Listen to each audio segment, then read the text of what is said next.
Hey everyone, Kirby here.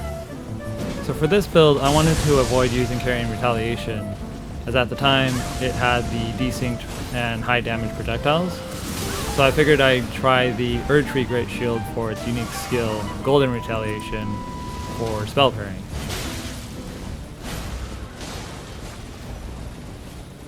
It took me a while to actually enjoy the shield, but it was at this invasion that I actually really started to like it.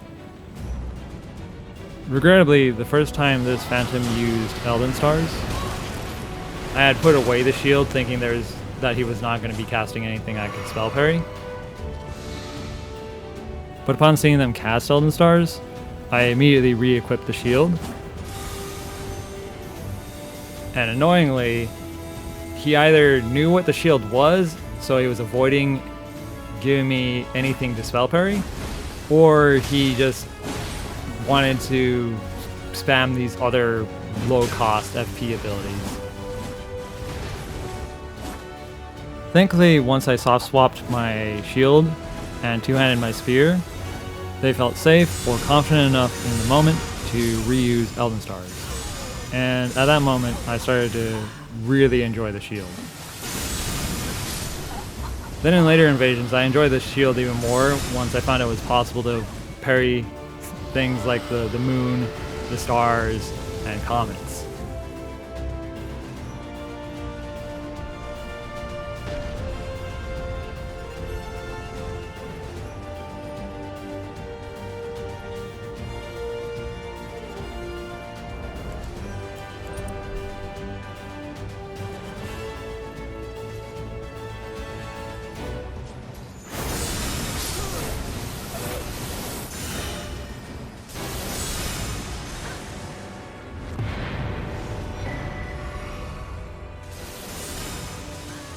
One point where I found the shield was kind of lacking was if someone is free aiming their spells that have AoE to them, like this guy's doing right here.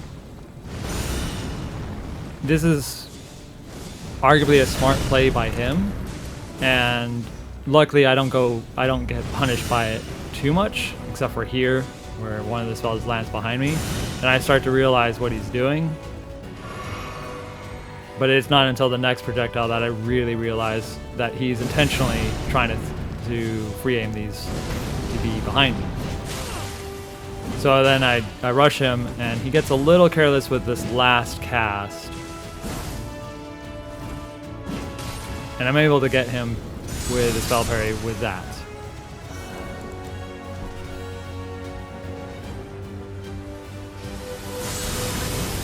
Now, while I did find this Great Shield fun to use, I did find that it is not a great counter to a lot of magic spam. In particular, spells like Stars of Ruin with its many projectiles that all have stagger to them. The reason being the Great Shield's L2 ability locks you into place for a notable amount of time, can only return so many of the projectiles, and the entire time you are using the ability, you are blocking. So if multiple things are hitting you, you are forced to block it all, and eventually your guard just breaks. In addition, most opponents start to dodge the return projectile if the first few didn't eliminate them, essentially trivializing the shield and forcing you to just dodge their spells instead.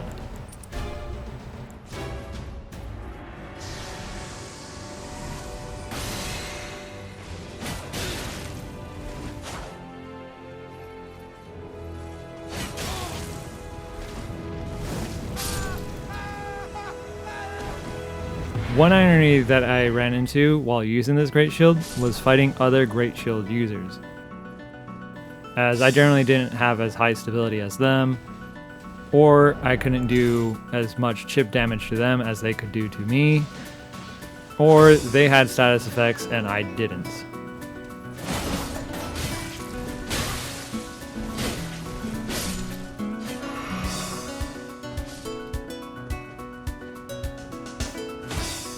Something that I didn't realize about my build was that I actually did have a pretty decent tool in my inventory to handle Great Shields, but unfortunately I didn't realize it for a very long time, and heavily underutilized it. And I even went so far to change the Ash of War in my second partisan from whatever it was to Ice Spear, as many others were doing, to get around Great Shields. So frequently whenever I had to fight other Great Shields, I kept on just trying to break their guard with high stability attacks, or hit between their blocks, and it generally wasn't in my favor, or it just dragged out the match. So I really wish I had realized I had a better option in my inventory earlier.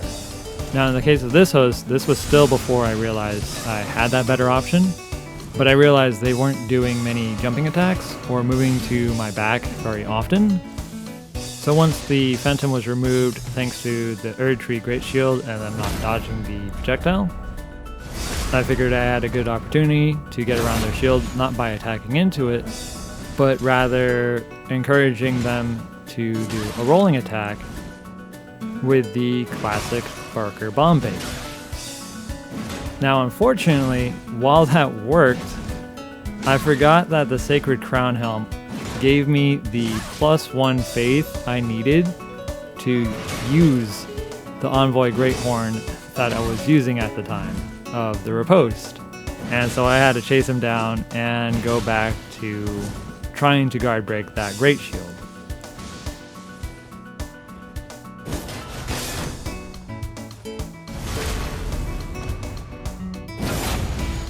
As for the option that I kept on failing to realize that I had to get around shields, it was just the Winged Scythe. With it being from the Reaper weapon class, it has innate chip damage to shields, plus it also has holy damage and bleed buildup. In addition, its unique skill, Angel's Wings, should force an opponent to roll more than block, because if they block it, then they'll be unable to heal from the status effect that it puts onto them. Now the next few clips aren't inherently specific to the build, but should round out the video with some clips that I thought were funny.